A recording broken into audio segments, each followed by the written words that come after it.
കണ്ടറ്റവും മുറിക്കും വാളുവചനം കേൾക്കുന്നവനെ മുറിക്കും, സുവിശേഷകനെയും മുറിക്കും. ആമേൻ, ആമേൻ.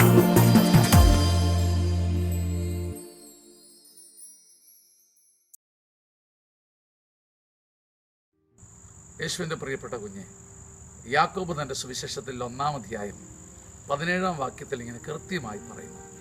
നീ അത് വായിച്ചിട്ടുണ്ടോ എന്നറിയില്ല. ഉത്തമവും പൂർണ്ണവുമായ എല്ലാ ദാനങ്ങളും, ഉത്തമവും പൂർണ്ണവുമായ എല്ലാ ദാനങ്ങളും ഉന്നതങ്ങളിൽ നിന്ന്, മാറ്റമോ മാറ്റത്തിൻ്റെ നിഴലോ ഇല്ലാത്ത പ്രകാശങ്ങളുടെ പിതാവിൽ നിന്ന് വരുന്നു. യു കവറ്റ് വിക്ടറി, അത് വരുന്നത് പിതാവിൽ നിന്നാണ്. നീ ആഗ്രഹിക്കുന്ന വിജയം, അത് വരുന്നത് പിതാവിൽ നിന്നാണ്.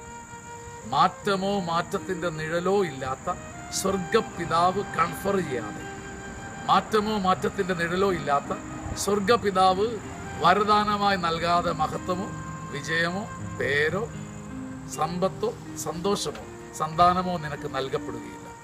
നീ ഇവിടെ കിടന്ന് കഠിനമായി അധ്വാനിക്കാതെയും അനീതികളിലൂടെ സമ്പാദിക്കാതെയും മനുഷ്യബുദ്ധി കൊണ്ട് നേടാതെയും ഉന്നതങ്ങളുടെ പിതാവിൽ നിന്ന്, മാറ്റമോ മാറ്റത്തിൻ്റെ നിഴലോ ഇല്ലാത്ത പിതാവിൽ ആശ്രയിച്ചാൽ നീ ആഗ്രഹിച്ചതൊക്കെ നിന്റെ ജീവിതത്തിൻ്റെ മുറ്റത്ത് യേശു കർത്താവ് കൊണ്ടുവയ്ക്കും. യാക്കോബ് 1:17. ഉത്തമവും പൂർണ്ണവുമായ എല്ലാ ദാനങ്ങളും നിനക്ക് തരുന്നത് സ്വർഗപിതാവ്. ഇന്നത്തെ ദിവസം പ്രത്യേകമായി സ്വർഗപിതാവിൻ്റെ കരുണയുടെ മുമ്പിൽ നീ നിന്റെ വീടിനെ വയ്ക്കും.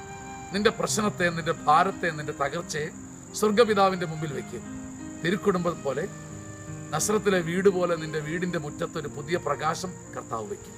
ഓർത്തിരിക്കുക, യാക്കോബ് 1:17. ഉത്തമവും പൂർണ്ണവുമായ എല്ലാ ദാനങ്ങളും മാറ്റമോ മാറ്റത്തിൻ്റെ നിഴലോ ഇല്ലാത്ത പ്രകാശങ്ങളുടെ പിതാവിൽ നിന്ന് മാത്രമാണ് വരുന്നത്. യേശു കർത്താവ് നിന്നെ അനുഗ്രഹിക്കട്ടെ. ഒരു മുദ്ര നിന്റെ മേലെ വെക്കട്ടെ. ആമേൻ, ആമേൻ, ആമേൻ.